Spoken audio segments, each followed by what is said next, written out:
Imagine two men standing in a workshop. It is late. The sun has gone down, and the only light comes from the forge. One man is working. He is striking the iron with a rhythm that sounds like a heartbeat. He does not look up. He does not speak. He is entirely consumed by the task of shaping the metal before it cools. He is dangerous in his focus. The other man is standing in the corner. He is holding a hammer, but he is not swinging it. He is watching the first man. His eyes are narrowed. His jaw is tight. He counts every strike the first man makes. He measures the sparks. He analyzes the technique. But he is not learning. He is seething. He is comparing the first man's progress to his own stagnation. He hates the sound of the hammer because it reminds him of the silence in his own hands. One of these men is building a legacy. The other is building a prison. You know which one you are. You have felt that cold, heavy stone in your stomach when you see another man succeed.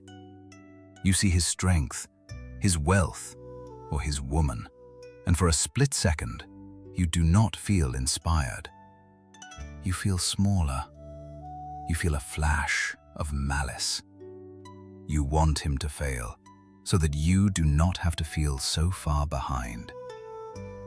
This is the shadow of the rival. It is the most dangerous trap for a man who seeks to build himself. Most men let this feeling rot them from the inside out. They turn envy into bitterness. They whisper about luck. They make excuses for why the other man is ahead. They say he had advantages. They say he cheated. They drink the poison of resentment and wait for the other man to die. But the warrior does not drink the poison. He distills it. He turns the heat of his envy into fuel for his own engine. Let us go back to the age of the guilds. Imagine an apprentice who has spent years sweeping the floor and sharpening tools. He waits for the day the master will choose him to lead a project.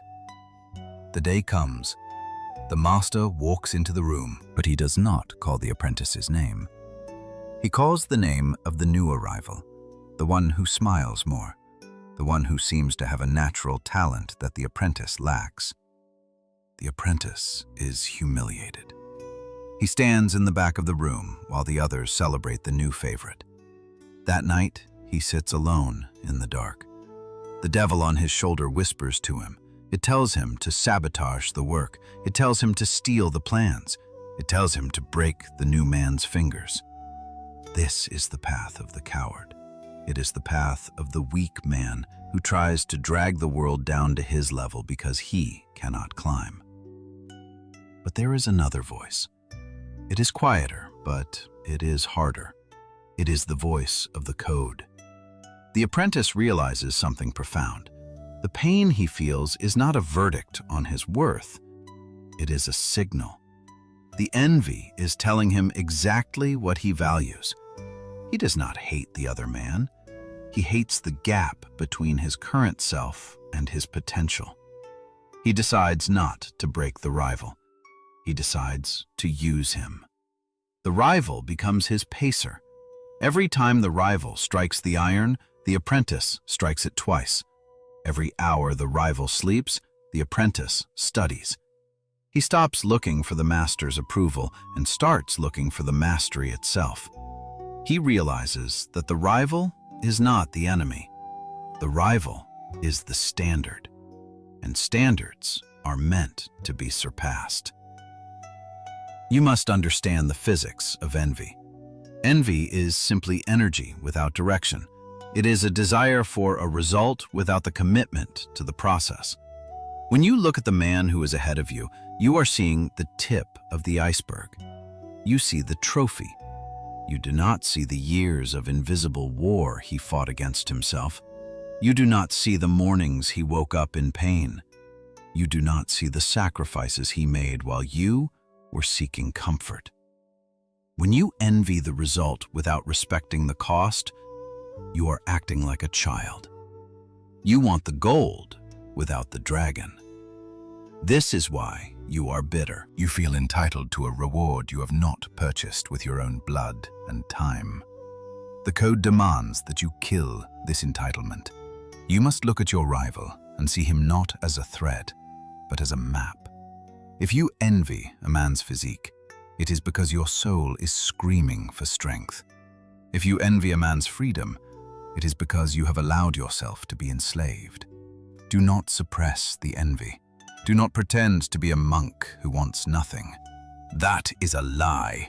Admit what you want, but then you must pay the price. This brings us to the protocol. You need a method to transmute this lead into gold. You cannot just try harder. You need a system that breaks the paralysis of comparison. The first step is what we call the envy translation. You must take a piece of paper and write down the name of the man you resent. Be honest. Write it down. Next to his name, write down exactly what he has that you want. Now, cross out his name.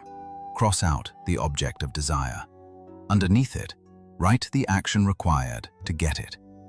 If you wrote, "I want his money," the translation is, "I must build a system of value." If you wrote, "I want his respect," the translation is, "I must become dangerous and competent." You are moving your focus from the person to the process. You are taking your eyes off the scoreboard and putting them back on the ball. The second step is to choose one visible output per day. The trap of the envious man is passive observation. You watch videos about success. You read books about strategy. You stalk your rival on social media to see what he is doing. You call this research. It is not research. It is procrastination disguised as work. It is mental masturbation. You must stop consuming and start creating. The rule is simple. You do not go to sleep until you have produced 1 unit of finished work. It does not matter how small it is. A written page, a completed set of heavy squats, a repaired fence. It must be something that exists in the real world.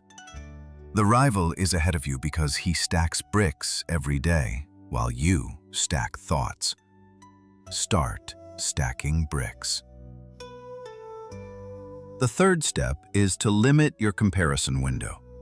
You cannot run a race if you are constantly looking sideways. When you look at the other runner, you slow down, you stumble, you lose your line. Give yourself 5 minutes once a week to look at the market. Look at where the standard is, acknowledge it, then close the window. Turn off the phone. Go dark. The work is done in the dark. It is done in the silence where no one is clapping. If you are constantly checking to see if you have caught up, you are not focused on the sprint. You are focused on the gap. The gap will close only when you stop measuring it and start running. You must also learn to steal the right things. The weak man steals credit. The strong man steals technique. When you watch the master, do not look at his crown. Look at his hands. How does he hold the tool? How does he stand? What is the rhythm of his breathing? Identify one specific technique that your rival uses effectively. Is it his discipline with time? Is it his aggression in negotiation? Is it his ability to remain calm under pressure? Isolate that variable. Strip it away from his personality. Take it. Adopt it. Practice it until it belongs to you. This is not theft.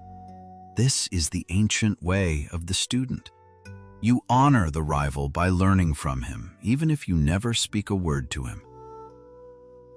There is a myth that says you should be happy for everyone.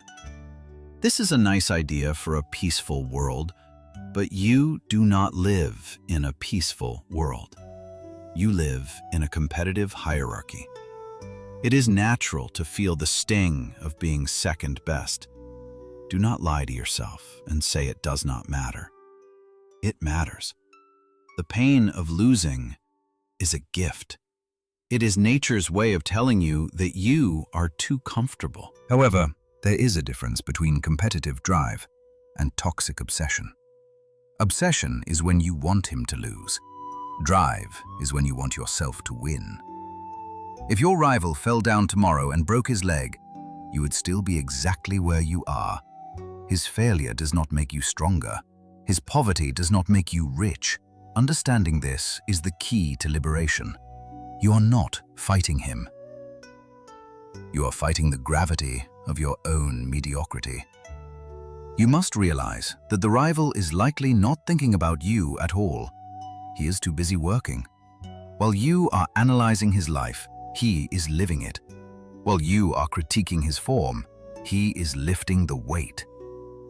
This realization should sting. It should wake you up. You are the main character only in your own head. To him, you are just a spectator in the crowd. So, how do you leave the crowd? You pick up the hammer. You stop looking at the corner of the room. You look at the anvil in front of you. You strike, and then you strike again. You embrace the boredom of the repetition. You embrace the solitude of the craft. Eventually, a strange thing will happen. The noise of the other man will fade. You will stop caring about what he is building, because you will be so obsessed with what you are building. The envy will evaporate, not because you forced it away, but because there is no room for it in a mind that is fully engaged in battle. One day, you will look up from your work, covered in sweat and soot. You will wipe your brow and look across the workshop, and you will see a young man standing in the corner, holding a hammer he hasn't swung, staring at you with narrow eyes. You will see the hunger in his face. You will see the envy. And you will not be angry. You will understand. You will realize that you have become the standard. You have become the shadow that haunts him. But until that day comes, you have work to do. The iron is cooling. The day is wasting. Every second you spend looking at him is a second you are stealing from your own future. The only question is, will you stay in the corner, bitter and small, watching the world build itself without you? Or will you step up to the anvil and forge a version of yourself that is so strong, so undeniable, that you no longer need to look sideways to know who you are? The hammer is in your hand. Strike.